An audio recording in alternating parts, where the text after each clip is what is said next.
जय सिया राम। दोस्तों, हमारे चैनल पर आप सभी का स्वागत है। दोस्तों, आज हम इस वीडियो में बताने वाले हैं गोस्वामी तुलसीदास जी की उस चौपाई के बारे में जिसको लेकर विवाद पैदा किया जाता रहा है और रामचरितमानस की इस चौपाई की गलत व्याख्या करके सनातन धर्म को बांटने की कोशिश की जाती रही है। वर्तमान में भी ऐसा ही असफल कोशिश की जा रही है। श्री रामचरितमानस में सुंदरकांड में एक चौपाई है, ढोल गंवार शूद्र पशु नारी सकल ताड़ना के अधिकारी। श्री रामचरितमानस की इस चौपाई में कुछ तथाकथित लोग जो अपने आप को शूद्र और स्त्रियों का हितैषी समझते हैं, असल में वे हितैषी हैं नहीं।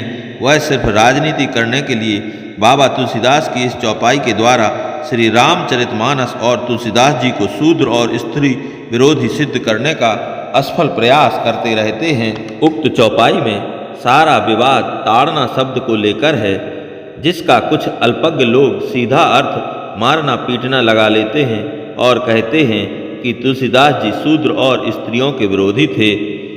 अवधी भाषा में ताड़ना शब्द का अर्थ ध्यान रखना या देखभाल करना होता है, मारना पीटना नहीं। तुलसीदास जी यदि स्त्री और शूद्रों के विरोधी होते तो वह श्री रामचरितमानस की 10,902 चौपाइयों में केवल एक ही चौपाई में ऐसा क्यों लिखते? वह अनेक जगह पर ऐसा लिख सकते थे। तुलसीदास जी ने अपने आराध्य श्री राम जी के बारे में श्री रामचरितमानस की रचना की है। उनके आराध्य श्री राम जी सबरी के आश्रम में जाते हैं और उसके जूठे बेर खाते हैं, केवट को गले लगाते हैं। जब तुलसीदास जी के आराध्य श्री राम स्त्री और शूद्र विरोधी नहीं हैं, तो उनके चरित्र की बातें जिस ग्रंथ में हैं, उस ग्रंथ में तुलसीदास जी ऐसी बात लिखेंगे। मानस विरोधी अल्पज्ञों को यह बात समझ में नहीं आती या फिर जानबूझकर समझना ही नहीं चाहते। इस संदर्भ में चित्रकूट में मौजूद तुलसीदास धाम के पीठाधीश्वर और दिव्यांग विश्वविद्यालय के कुलाधिपति श्री रामभद्राचार्य जी अपनी शैशवावस्था से ही नेत्रहीन हैं। उन्होंने संस्कृत व्याकरण, सांख्य, न्याय, वेदांत में 5 से अधिक गोल्ड मेडल जीते हैं।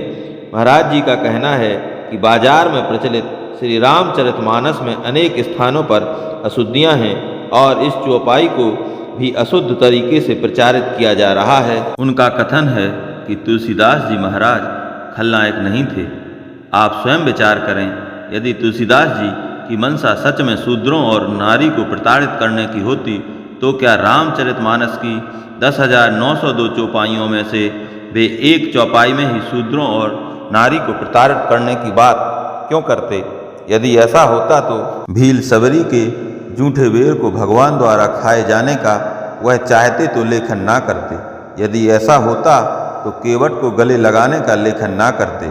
स्वामी जी के अनुसार ये चौपाई सही रूप में यह है, ढोल गंवार शूद्र पशु नारी नहीं है, बल्कि यह चौपाई ढोल गंवार क्षुब्ध पशु रारी है।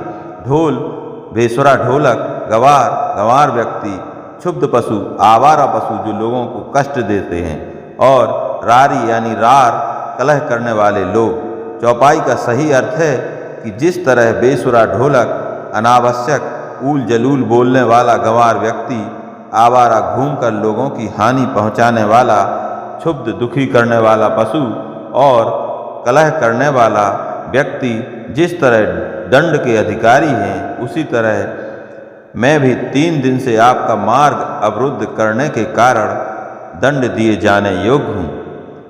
स्वामी रामभद्राचार्य जी के अनुसार श्री रामचरितमानस की मूल चौपाई इस तरह से है और इसमें क्षुब्ध के स्थान पर शूद्र कर दिया और रारी के स्थान पर नारी कर दिया गया है।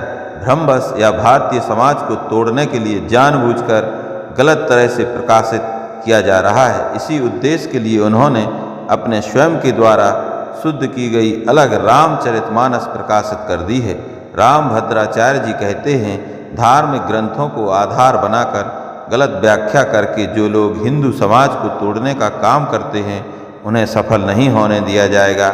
निवेदन है, तुलसीदास जी की चौपाई का सही अर्थ लोगों तक पहुँचाएँ, हिंदू समाज को टूटने से बचाएँ। विश्व का कल्याण हो। जय जय श्री राम।